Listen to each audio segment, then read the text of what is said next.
Good morning. Chapter number 9 आज हम लोग स्टार्ट करेंगे, जिसमें बायोडाइवर्सिटी है। बायोडाइवर्सिटी एक ऐसा चैप्टर है जहाँ पे बायो की डाइवर्सिटी देखेंगे, कितने सारे डाइवर्सिटी हमें एनिमल्स में दिखते हैं।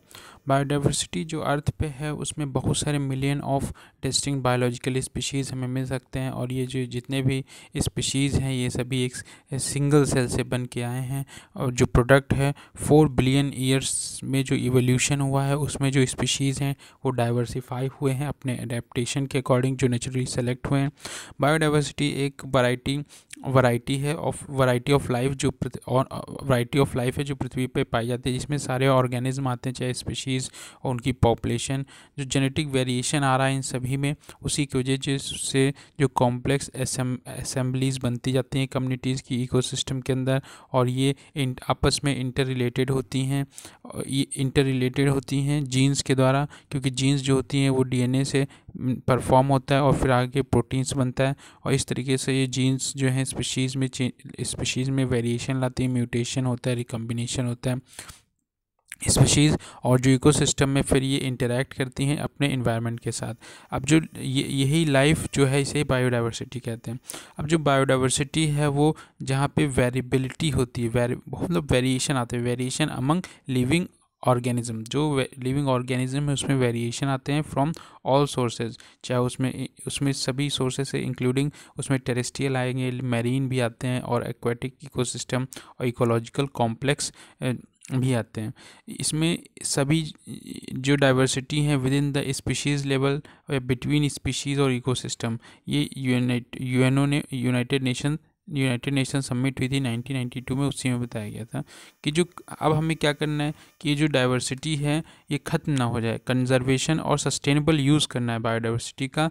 ये जो इतना बड़ा बायोडाइवर्सिटी है उसको हमें कंज़र्व करना है और उसका सस्टेनेबल यूज़ करना है, मतलब ख़त्म ना हो जाए और उसको सस्टेनेबल यूज़ करना है।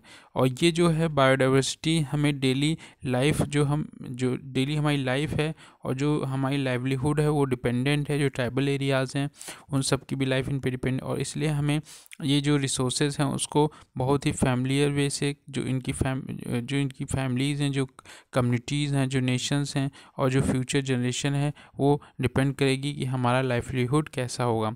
जो लेवल ऑफ बायोडाइवर्सिटी, कितने लेवल पे बायोडाइवर्सिटी दिखती है, तो बायोडाइवर्सिटी जो है वो 3 लेवल पे दिखती है। पहला genetic biodiversity, species biodiversity, ecosystem biodiversity.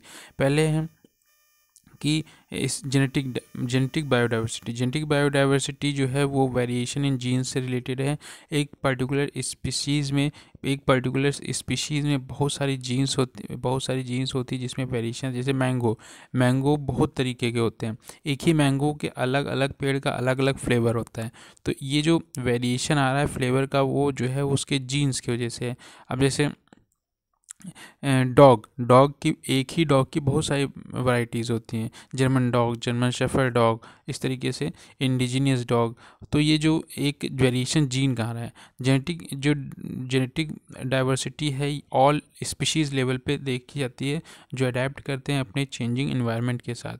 और ये जो डाइवर्सिटी है जिसका एम है इंश्योर करना कि जो कुछ स्पीशीज़ हैं वो सर्वाइव करती हैं अपने ड्रास्टिक चेंज जो उनके इन्वायरमेंट में हो रहा है, और फिर वो उसके लिए क्या कहते हैं उस एडेप्टेशन के लिए कुछ कैरी करती हैं जीन्स अपने डीएनए से, और जिससे कि वो उसमें अडेप्ट करें अपने सर्वाइवल के लिए। जो इंडिविजुअल है वो क्या कहते हैं, जो इंडिविजुअल स्पीशीज़ है वो सर्वाइवल के लिए अपने पॉपुलेशन में अपने आप को अडेप्ट कराती है। और जेनेटिक डाइवर्सिटी है ये ब्यूटीफुल जैसे हमें बहुत सारे वेरिएशन आते हैं, जिससे हमें बहुत सारी वैरायटीज़ मिलती हैं, जैसे ब्यूटीफुल बटरफ्लाइज, रोजेज़, पार्केट्स और ओरल जो हैं, और मैरियाड्स, ये जितने भी शेप हैं ये सब जेनेटिक लेवल पे होते हैं। फिर स्पीशीज़ डाइवर्सिटी में हम देखते हैं कि जो यहाँ पे वैरायटी ऑफ लिविंग ऑर्गेनिज्म, जो है उनकी वैरायटी जो है देखने को मिलती है।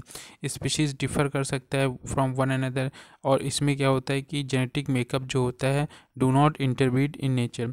जो स्पीशीज़ लेवल बायोडाइवर्सिटी होती है उसमें आपस में जो स्पीशीज़ होते हैं वो क्या था इंटरब्रीड नहीं कर सकते। जैसे अब पैंथर लियो लॉयन है, पैंथर टिग्रिस टाइगर है, पैंथोपेड्रस तेंदुआ है। तो ये तीनों जातियाँ जो हैं वो एक ही स्पीशीज़, एक ही फैमिली में बिलोंग करते हैं, लेकिन तीनों की स्पीशीज़ अलग अलग हैं। इसीलिए आपस में इंटरब्रीड नहीं कर सकते हैं। अगर ये इंटरब्रीडिंग करें, डू नॉट इंट्राब्रीडिंग कर सकते हैं, लेकिन इंटरब्रीडिंग अगर इंटरब्रीडिंग करेंगे तो ये अभी टाइगर ब्रीड करेगा तो उससे लॉयन थोड़ी ना बनेगा, ना लॉयन का टाइगर बन जाएगा। तो इसलिए स्पीशीज़ ये इंटरब्रीड नहीं कर सकते। ये क्लोजली रिलेटेड स्पीशीज़ हैं, लेकिन इनका जो कॉमन हेरिडिटी कैरेक्टरिस्टिक देखने को मिलता है। लगभग 98.4% जो हैं जीन्स ह्यूमंस की वो चिंपैंजी से सेम है, क्योंकि हमारी ह्यूमन जो है होमो सैपियंस जो हैं, होमो सैपियन, होमो निएंडरथल, होमो हैबिलिस, होमो इरेक्टस, फिर उससे पहले ऑस्ट्रेलोपिथेकस, उसमें रामापिथेकस, उसके बाद ड्रायोपिथेकस, इस तरीके से जो जीन्स हैं उससे पहले चिंपैंजी था। हमारा क्लोजली रिलेटिव जो है चिंपैंजी एक एप है, उससे हमारा काफ़ी ज़्यादा कैरेक्टरिस्टिक मिलते हैं। जो रेशियो है एक स्पीशीज़ का पॉपुलेशन में ओवर टोटल जो नंबर ऑफ ऑर्गेनिज्म होते हैं अक्रॉस ऑल द स्पीशीज़, वो बायोम में जो जीरो है, zero would be infinite diversity. Zero को बताया रहे हैं कि बहुत ही डिफिनेट इन्फिनाइट डाइवर्सिटी होती है, और वन जो है रिप्रेजेंट करता है ओनली वन स्पीशीज़ प्रेजेंट। तो वन जो है एक स्पीशीज़ के लिए और इन्फिनाइट के लिए जीरो। तो बहुत सारी स्पीशीज़ बन सकती हैं, डिस्ट्रॉय हो सकती हैं, ये डिपेंड करेगा हैबिटाट और जो न्यूट्रिएंट अवेलेबल है इकोसिस्टम में। तीसरे टाइप का जो इको डाइवर्सिटी देखने को मिलती है उसे इकोसिस्टम कम्युनिटी कहते हैं। ये रिफ़र करता है डिफरेंट टाइप ऑफ जो हैबिटाट हैं cumulative factor of climate variation जो ज्योग्राफी में दिख रहा है, और बहुत सारे सेवरल काइंड ऑफ जो हैबिटाट हैं पूरी दुनिया में, चाहे वो कोरल्स हों, चाहे ग्लासलैंड हो, चाहे वेटलैंड हो, चाहे डेजर्ट हो, मैंग्रोव हो, और जो ट्रॉपिकल रेन फॉरेस्ट हो, ये सभी इकोसिस्टम के ही डिफरेंट इकोसिस्टम में डिफरेंट अवेलेबिलिटी रहती हैं। जो क्लाइमेट जो चेंज हो रहा है, क्लाइमेट कंडीशन, ये क्या कर रहा है कि जिससे वेजिटेशन उनका चेंज हो रहा है, और हर एक स्पीशीज़ जो है वो अडेप्ट कर रहा है अपने पर्टिकुलर काइंड ऑफ इन्वायरमेंट में। ये जो इन्वायरमेंट चेंज से जो स्पीशीज़ अडेप्ट कर रहे हैं डिफरेंट इन्वायरमेंट में, ये अपने आप को प्रीडोमिनेंट कर रहे हैं, जिससे कि जो वैरायटी ऑफ डाइवर्सिटी चेंज हो रही है उसी के अकॉर्डिंग वो अपने आप को भी चेंज करें, नेचर जो है इकोसिस्टम के अकॉर्डिंग अपने आप को ढालें। मेजरमेंट ऑफ बायोडाइवर्सिटी, हम कैसे मेज़र करेंगे बायोडाइवर्सिटी की?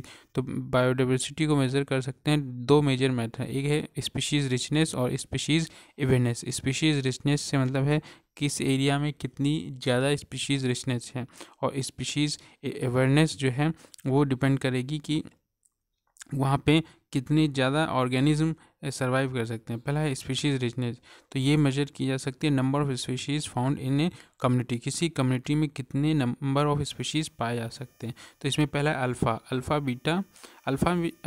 अल्फ़ा डाइवर्सिटी जो है इसमें with in a particular area, किसी एक पर्टिकुलर एरिया में या इकोसिस्टम में जो क्या कहते हैं नंबर ऑफ स्पीशीज़ पाई जाती हैं उसे ही कहते हैं अल्फ़ा। इसका मतलब स्पीशीज़ रिचनेस किसी भी एक एरिया में, एक एरिया या फिर एक इकोसिस्टम, कोई भी एक इकोसिस्टम ले लीजिए, अमेज़न रेन फॉरेस्ट हो गया या फिर कोई भी पॉन्ड भी हो सकता है, तो उसमें नंबर ऑफ जो विद इन किसी पर्टिकुलर एरिया इकोसिस्टम में जितनी डाइवर्सिटी पाई जाएगी उसे अल्फ़ा। बीटा जो है इसमें कंपेयर किया जाएगा डाइवर्सिटी बिटवीन दो इकोसिस्टम जो हैं, कोई भी दो इकोसिस्टम उसमें कंपैरिजन किया जाएगा, और उस बेसिस पे मेजर किया जा सकता है कि जो change in the amount of species, क्या चेंज आ रहा है amount of species between the ecosystem. जैसे अब यूपी है, यूपी में क्या कहते हैं मैक्सिमम कहते हैं ह्यूमन एक एरिया में स्पीशीज़ रिचनेस देखने को मिल सकती है, लेकिन अभी आप लद्दाख चले जाइए, वहाँ पे जो इकोसिस्टम है और यहाँ का इकोसिस्टम पे कंपैरिजन करिएगा तो यहाँ पे बायोडाइवर्सिटी आपको ज़्यादा मिलेगी। फिर गामा डाइवर्सिटी, यहाँ पे ओवरऑल जो डाइवर्सिटी होती है for different ecosystem within a region, यहाँ पे ओवरऑल जो डाइवर्सिटी होती है फॉर डिफरेंट इकोसिस्टम के विद इन ए रीजन, किसी एक रीजन में। अभी आप दिल्ली देख लीजिए, दिल्ली में आपको सारे स्टेट के लोग मिल जाएंगे, तो एक दिल्ली क्या हो गया, एक डेफिनेट रीजन हो गया, और ओवरऑल डाइवर्सिटी जो हर एक स्टेट के लोग वहाँ पर प्रेजेंट होंगे, रेशियल डिफरेंस डाइवर्सिटी आपको मिल सकती है। तो गामा डाइवर्सिटी। स्पीशीज़ अवेयरनेस, दूसरा है स्पीशीज़ अवेयरनेस क्या है, ये मेज़र करती है proportion of species at a given site, proportion of species, कितने प्रपोर्शन में स्पीशीज़ किसी गिवन साइट में है। एग्जाम्पल जैसे low evenness indicate that few species dominate the site, मतलब पर्टिकुलर स्पीशीज़ का वहाँ पे प्रपोर्शन क्या है। जैसे एक एरिया उसमें 10 लॉयन है, एक एरिया उसमें 20 लॉयन है, एक एरिया जैसे 100 लॉयन है, जैसे गिर है उसमें बहुत सारे लॉयन इंडिया में हैं, तो और कहीं प्रपोर्शन में बहुत कम है। तो ये स्पीशीज़ इवेननेस होती है। इवेननेस मतलब उसका प्रपोर्शन कितना है उस एरिया में, इससे हम पता कर सकते हैं biodiversity. Biodiversity of food chain, ये तो हम फूड वेब बता चुके हैं आपको।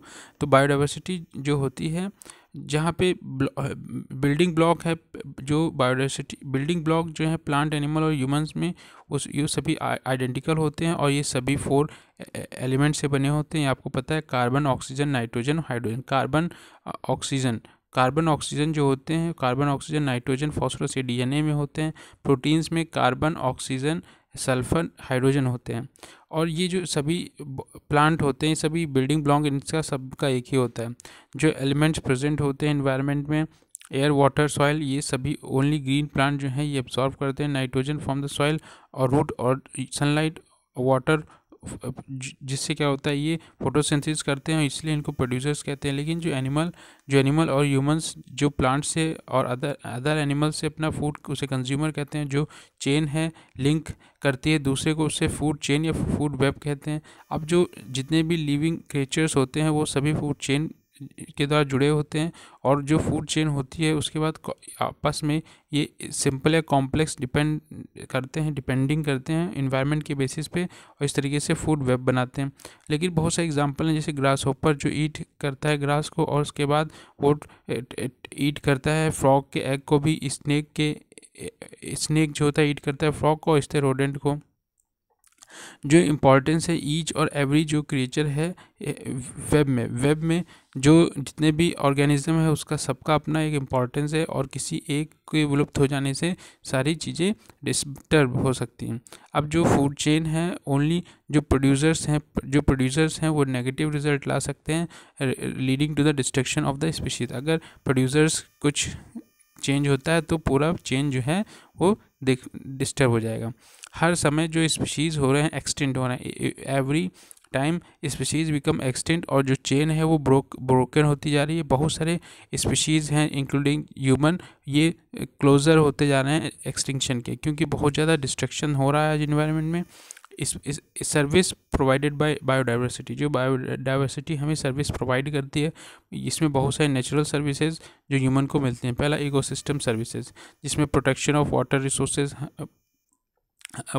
वाटर रिसोर्सेज, जो सॉइल ये डाइवर्सिटी जितनी है प्रोटेक्ट करती है। इको सिस्टम सर्विसेज भी देती है, जैसे protection of water resources, soil formation और जो प्रोटेक्शन होती है, जो न्यूट्रिएंट स्टोरेज होती है, साइक्लिंग, और जो पॉल्यूशन ब्रेकडाउन और जो एब्सॉर्प्शन होता है, कंट्रीब्यूशन ऑफ क्लाइमेट स्टेबिलिटी बनाए रखता है, maintenance of the ecosystem, recovery from the unpredictable event. जैसे बायोलॉजिकल सर्विसेज जो होती है, जैसे फूड हमें प्रोवाइड होता है, मेडिसिनल रिसोर्सेज और फार्मास्यूटिकल ड्रग्स भी मिलते हैं प्लांट से, जैसे पेंगुइन हो गया उसके स्किन से, ट्रस्क हो गया, वुड प्रोडक्ट मिलते हैं, ऑर्नामेंटल हर्ब्स मिलते हैं, ब्लीडिंग स्टॉक और diversity in the genes, species and ecosystem.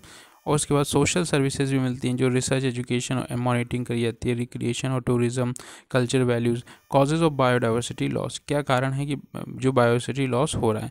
अब जो लॉस हो रहा है बायोडाइवर्सिटी का, वो either a particular species destroy करी जा रही है, या फिर हैबिटाट डिस्ट्रॉय करी जाए, या फिर हैबिटाट में कुछ एसेंशियल एलिमेंट्स को डैमेज किया जा रहा है, जिससे क्या कहते हैं जो कॉमन हैबिटाट डिस्ट्रक्शन हो रहा है, जो क्या कहते हैं पूरा डेवलपमेंट को बिगाड़ रहा है। जो एक्सटेंशन है किसी स्पीशीज़ की टेक प्लेस व्हेन, जब वो क्या कहते हैं एक्सप्लॉइट करी जाती है इकोनॉमिक गेन के लिए, या फिर हंट करी जाती है स्पोर्ट के लिए या फिर फूड के लिए।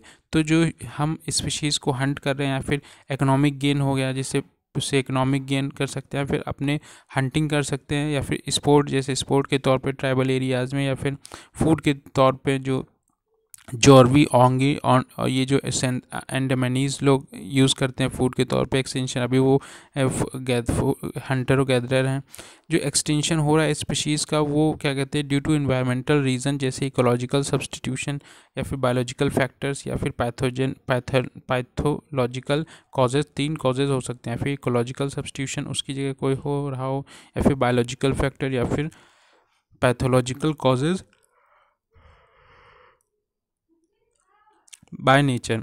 उसके बाद नेचुरल कॉजेज़ में फ्लड आता है, अर्थक्वेक्स आते हैं, लैंडस्लाइड आती हैं, रिवेलरी अमंग स्पीशीज़ और lack of pollination and disease. Man made causes में habitat destruction, uncontrolled commercial exploitation, hunting और पोचिंग आती है, conversion of rich biodiversity site for human settlement और industrial development, extension of the agriculture, pollution, filling of the wetlands और जो destruction of the coastal areas. Biodiversity conservation. अब हमें biodiversity conservation करना होगा, कैसे करेंगे इसके लिए हम देखते हैं। तो बायोडाइवर्सिटी कंजर्वेशन जो है वो लीड कर सकता है, जिससे कंजर्वेशन कर सकते हैं हम एसेंशियल इकोलॉजिकल डाइवर्सिटी को और प्रिजर्व कर सकते हैं कंटिन्यूटी ऑफ फूड चेन को। मोड ऑफ कंजर्वेशन, कितने टाइप के कंजर्वेशन मोड हैं इसके बारे में। मोड ऑफ कंजर्वेशन, तो 2 टाइप के कंजर्वेशन मोड हैं। पहला है एक्स-सिटू। हम क्या करेंगे, जो एनिमल है जो रिस्क पे है उसको वहाँ से निकालेंगे और एक ऐसे हैबिटाट में लाएंगे जो आर्टिफिशियल होगा, जो एंथ्रोजेनिक होगा, जो मनुष्य उसको कंट्रोल करेगा। ऐसे पहला है एक्स-सिटू कंजर्वेशन। कंजर्व करेंगे बायोडाइवर्सिटी आउटसाइड द एरिया जहाँ पे वो नेचुरली रहता है, उसे एनिमल जो है उसको रियर किया जाएगा, चाहे रियर किया जाएगा। प्लांट होगा तो उसको कल्टीवेट किया जाएगा, जैसे जूलॉजिकल पार्क या फिर बोटेनिकल गार्डन्स।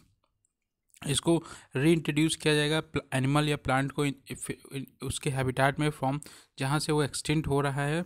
इस तरीके से, जैसे एक एग्जांपल है गंगेटिक घड़ियाल जो है उसको रीइंट्रोड्यूस किया गया है रिवर्स ऑफ उत्तर प्रदेश, मध्य प्रदेश और राजस्थान, जहाँ पे वो एक्सटिंक्ट हो रहा था। इसी तरह सीड बैंक, बोटेनिकल हॉर्टिकल्चर और जो रिक्रिएशनल गार्डन्स हैं इनका यूज़ किया जा रहा है प्लांट के लिए। इन सीटू में क्या होगा, इन सीटू में जहाँ पे वो एक्सटिंक्ट जो उसका है जहाँ पे है वहीं उसी का एरिया में उसको कंजर्व कर दिया जाएगा। जब किसी एनिमल को या किसी प्लांट को उसके नेचुरल हैबिटेट में जब हम उसको कंजर्व करते हैं, इसको इन सीटू कहते हैं। इसमें नेशनल पार्क आ जाएंगे, सेंचुरीज आ जाएंगी, बायो रिजर्व्स आ जाएंगे, रिजर्व फॉरेस्ट और प्रोटेक्टेड फॉरेस्ट। तो national park, sanctuaries, bio reserves, reserve forest और प्रोटेक्टेड फॉरेस्ट जो कंस्ट्रेन है बायोडाइवर्सिटी कंजर्वेशन। यहाँ पे जो कहते हैं, पहला लो प्रायोरिटी जो कंजर्वेशन है एनिमल लिविंग नेचुरल रिसोर्सेज की एक्सप्लॉयटेशन जो हो रहा है लिविंग नेचुरल रिसोर्सेज का फॉर मॉनिटरी गेन के लिए, और जो वैल्यू और जो नॉलेज है स्पीशीज़ की और इकोसिस्टम वो इनएडिक्वेट है। अनप्लान्ड अर्बनाइजेशन हो रहा है, कोई प्लानिंग के साथ शहरीकरण नहीं हो रहा है। अनकंट्रोल्ड इंडस्ट्रियलाइजेशन हो रहा है। पहला बोटेनिकल गार्डन ये जो होते हैं साइंटिफिकली प्लांट कलेक्शन होते हैं, living trees, shrub, herbs, climber या अदर प्लांट से various part of the world. जो नेशनल बोटेनिक NBRI है, नेशनल बोटेनिकल रिसर्च इंस्टीट्यूट, ये लखनऊ, और नेशनल बोटेनिकल गार्डन जो है वो क्या कहते हैं कलकत्ता में है। जो पर्पस है बोटेनिकल गार्डन का, उसमें क्या करते हैं, स्टडी करते हैं टैक्सोनॉमी, साथ में उसके ग्रोथ ऑफ प्लांट, उसका टैक्सोनॉमी के बारे में पता करते हैं, और जो ग्रोथ हो रही है प्लांट की स्टडी करते हैं। इंट्रोडक्शन और जो एक्लिमिनेशन प्रोसेस, एग्जॉटिक प्लांट जो बाहरी विदेशी प्लांट है उसका कैसे सिस्टम चलता है, और जर्मप्लाज कलेक्शन करते हैं। किसी भी स्पीशीज़ के जितने पॉसिबल जर्मप्लाज हैं, जितना आप कह सकते हैं किसी भी स्पीशीज़ के जितने पॉसिबल डेटा कलेक्शन मतलब जीन कलेक्शन, उसी को जर्मप्लाज्म कहते हैं। और ये हेल्प करता है डेवलपमेंट ऑफ न्यू हाइब्रिड, एक नई हाइब्रिड बनाने के लिए इसमें यूज़ किया जाता है। जिससे हम लोग क्या करते हैं कि कोई अच्छी वैरायटी बनानी है तो बहुत सारे जर्मप्लाज उसका आप कलेक्ट करिए, फिर उसमें जो अच्छी वैराइटीज़ के जीन्स हैं उसमें इंट्रोड्यूस करिए। फिफ्थ आर्गूमेंट कंजर्विंग रेयर और थ्रेटेंड स्पीशीज़, जो स्पीशीज़ खतरे में हैं या फिर रेयर हैं उनको कंजर्व करना जाएगा। जू जू जो है ये सब इन सीटू ये सब एक्स सीटू चल रहा है। जू भी एक्स सीटू है। ये भी क्या इस्टेब्लिश किए जाते हैं स्टेशनरी या फिर मोबाइल, जहाँ पे एनिमल्स को कैप्ट किया जाता है और पब्लिक के लिए खोला या एग्जीबिशन करी जाती है पब्लिक के लिए। इसमें सर्कस हो सकता है या फिर रेस्क्यू सेंटर्स हो सकते हैं, और क्या कहते हैं इस्टेब्लिश किए जाते हैं, लाइसेंस दिया जाता है, तभी आप इनको खोल सकते हैं। तो सेंट्रल सेंट्रल जू अथॉरिटी है वही मेंटेन करती है। जो इनिशियल पर्पस का जू का था वो इंटरटेनमेंट था, लेकिन कुछ डिकेड्स के अंदर ये जो है ट्रांसफॉर्म कर रहे हैं ये जो सेंटर है वाइल्ड लाइफ कंजर्वेशन या फिर एनवायरमेंटल एजुकेशन के लिए। इसके अलावा जो सेविंग करना है इंडिविजुअल एनिमल्स को, जू में क्या होता है रोल जो है वो स्पीशीज़ को कंजर्व करना कैपेटिव ब्रीडिंग के द्वारा। जो रेड डेटा बुक है ये एक जो स्पीशीज़ जंगल में खतरे में हैं उनकी लिस्ट तैयार करता है वेरियस एजेंसी के द्वारा और कुछ प्राइवेट ऑर्गेनाइजेशन के द्वारा। और ये जो रेड डेटा बुक है ये इसमें रेड डेटा बुक जो है ये IUCN जारी करता है। और जो लूज लीफ वॉल्यूम है information on the status of many kind of species, जिसमें क्या कहते हैं इसको अपडेट किया जाता है IUCN के द्वारा, जो लोकेटेड है मॉर्गस स्विट्ज़रलैंड में। मॉर्गस एक जगह है वहीं पे स्विट्ज़रलैंड में। रेड है ये सिंबल है डेंजर का, इसलिए स्पीशीज़ जो खतरे में स्पीशीज़ प्लांट और एनिमल जो दोनों ही जो खतरे पे हैं थ्रू आउट द ग्लोब उनको इसमें लिस्ट किया जाता है। पहली बार रेड डेटा बुक जो इशू की थी 1966 में बाय IUCN, और ये स्पेशल सर्वाइवल कमीशन जो था वो गाइड कर रहा था फॉर्मुलेशन प्रिजर्वेशन और मैनेजमेंट ऑफ स्पीशीज़ लिस्ट। जो स्पीशीज़ में लिस्ट कर दी जाती हैं उनके फॉर्मुलेशन के लिए, उनको प्रिजर्व करने के लिए उनका मैनेजमेंट किया जाता है।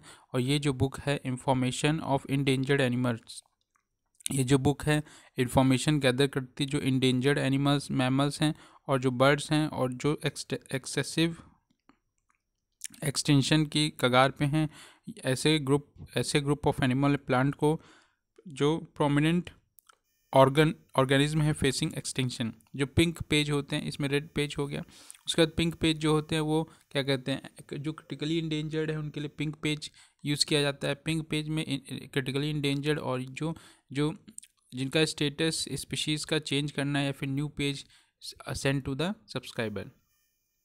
इस तरीके से यहाँ पे ये ग्रीन पेज जो होते हैं वो यूज़ करे जाते हैं ऐसे स्पीशीज़ के लिए जो फॉर्मली इंडेंजर्ड थे, अभी उनको रिकवर कर लिए हैं और इसलिए अब उनका वो खतरे में नहीं है।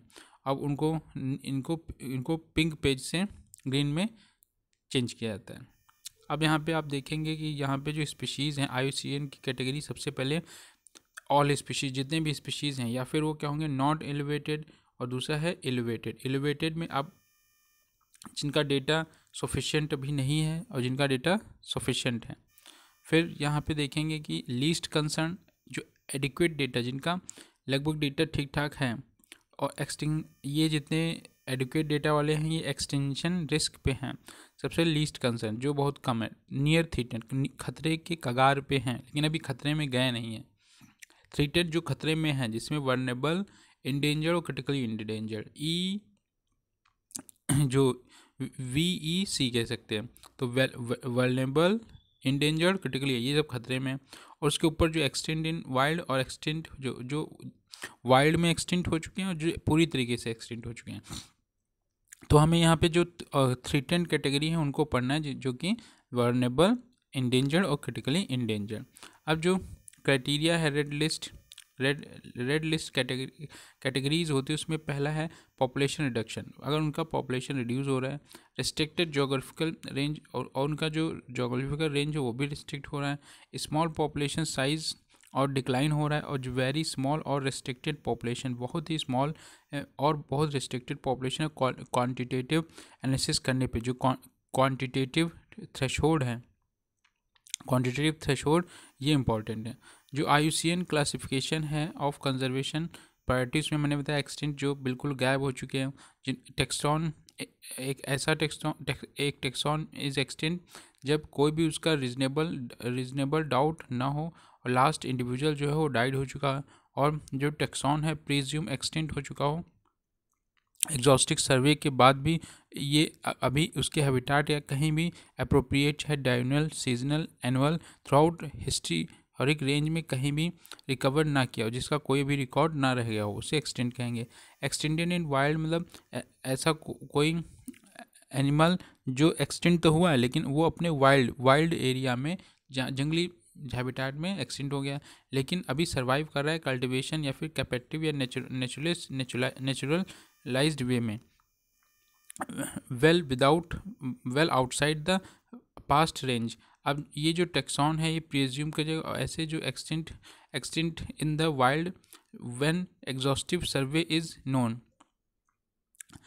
अब ये इसमें भी कहा जा रहा है जो हिस्टोरिक रेंज जो है वो फेल हो गया हो, उसका रिकॉर्ड एन इंडिविजुअल। तो इस तरीके से कह सकते हो कि वो वाइल्ड में तो ख़त्म हो गया लेकिन अभी थोड़ा सर्वाइव कर रहे हैं। ये पहला है खतरे में, जो सबसे पहले खतरे में आते हैं क्रिटिकली इंडेंजर्ड। ये जो है वो क्या कहते हैं, इनका एविडेंस जो है वो बहुत कम रह गया है और ये कोई भी ऐसा क्राइटेरिया नहीं है जिसके द्वारा ये पता करा जा सके कि ये टेक्सटॉन अब कब एक्सटिंक्ट होने की गार पे हो सकता है। तो इसमें क्राइटेरिया जो रखा गया, अगर रिडक्शन हो रहा है किसी उस पॉपुलेशन का 90% से ज़्यादा लास्ट 10 ईयर, पिछले 10 सालों में अगर उसका 90% प्रजाति खत्म हो गया, या फिर नंबर जो लेस देन 50 मैच्योर इंडिविजुअल, जो पॉपुलेशन साइज़ है वो भी क्या हो रहा है 50 मैच्योर जो इंडिविजुअल्स हैं उनसे कम बचे हुए हैं। जो उनकी क्वांटिटी है, मात्रा, एनालिसिस शो करती है कि जो प्रोबेबिलिटी है एक्सटेंशन की वाइल्ड में एटलीस्ट 50% इन 10 ईयर, 10 सालों में 50% से ज़्यादा उनकी जो मात्रा है वो घट चुकी है, और इसलिए अब उनको कंसिडर कर रहे हैं face extremely high risk of extinction. तो इसलिए इनको इंडेंजर्ड में क्या होता है, इंडेंजर्ड में बेस्ट अवेलेबल जो एविडेंस हैं इंडिकेट करते हैं कि वो मीट कर रहा है क्राइटेरिया ऑफ इंडेंजर्ड। इसमें क्राइटेरिया रखा गया कि अगर 70% पिछले 10 सालों में 70% पॉपुलेशन गायब हो गई है तो आप उसको इंडेंजर्ड कहेंगे, अगर 90% तो क्रिटिकली इंडेंजर्ड। अगर उनकी पॉपुलेशन का जो साइज़ है एस्टिमेट किया जा रहा है लगभग 250 मैच्योर इंडिविजुअल्स बचे हुए हैं। तो तीसरा जो क्वांटिटेटिव एनालिसिस है, जो उनका प्रोबेबिलिटी एक्सटेंशन का वाइड में वो लगभग 20 साल में 20% और क्रिटिकली में 10 साल में 50% हुआ हो। फिर है जो वर्नेबल हैं, वर्नेबल जो होते हैं ये जहाँ पे लगभग 10 साल में 50% पॉपुलेशन कम हुई, रिडक्शन इन पॉपुलेशन में, और लगभग जो पॉपुलेशन साइज एस्टिमेट है वो लगभग 10,000 मैच्योर इंडिविजुअल्स बचे हों, और जो प्रोबेबिलिटी है एक्सटेंशन की वो लगभग 10% विद इन द 100 ईयर, 100 साल में 10% प्रोबेबिलिटी हो एक्सटेंशन की, और जो इंडेंजर्ड थी उसमें 20 साल में 20%। देयरफॉर जो कंसिडर किया जा रहा है facing risk of the extension in wild, near threaten जो लगभग कगार हैं खतरे पे, ये जो है इसमें इवेल्यूएट किया जाता है कि कोई भी जो अभी क्रिटिकली इंडेंजर्ड या फिर इंडेंजर्ड में या फिर वर्नेबल में जाने की चांसेस हैं कि नहीं, जो क्लोज टू क्वालिफाइंग फॉर और it likely to qualify for threaten category is near in future. Least concern ये जो होते हैं अभी ये क्रिटिकली थ्रेटन में नहीं आए हैं, नियर थ्रेटन में आए हैं, और वाइड स्प्रेड और अबेंडन टेक्सा जो होता है वो इंक्लूड किया है इन सभी कैटेगरी को। डेटा इनसफिशिएंट मतलब जिनका डेटा अभी मिला नहीं है, इनएडिक्वेट है, जिनकी इंफॉर्मेशन जो है डायरेक्ट या इनडायरेक्ट असेसमेंट जो है उनका रिस्क अभी हो नहीं पाया है, और ये जो होता है स्टडी करी जाती है बायोलॉजी की, जिसमें सभी अप्रोप्रिएट डेटा या अबेंडेंस देखा जाता है डिस्ट्रीब्यूशन, लेकिन जो डेटा अभी नहीं अवेलेबल है ये भी खतरे में भी नहीं है। जो लिस्ट है ऐसे टेक्सॉन की, ये जो इंफॉर्मेशन है वो हम प्रोबेबिलिटी लगाते हैं फ्यूचर में रिसर्च में कि कैसे ये खतरे में बाहर आ सकते हैं कि खतरे में जा सकते हैं। नॉट इवेल्यूएटेड मतलब अभी ऐसा टेक्सॉन जिसका कोई इवोल्यूशन नहीं हुआ है, अभी इनका इवोल्यूशन किसी बेसिस पे नहीं हुआ है। इसी के साथ ये चैप्टर फिनिश होता है। Thank you.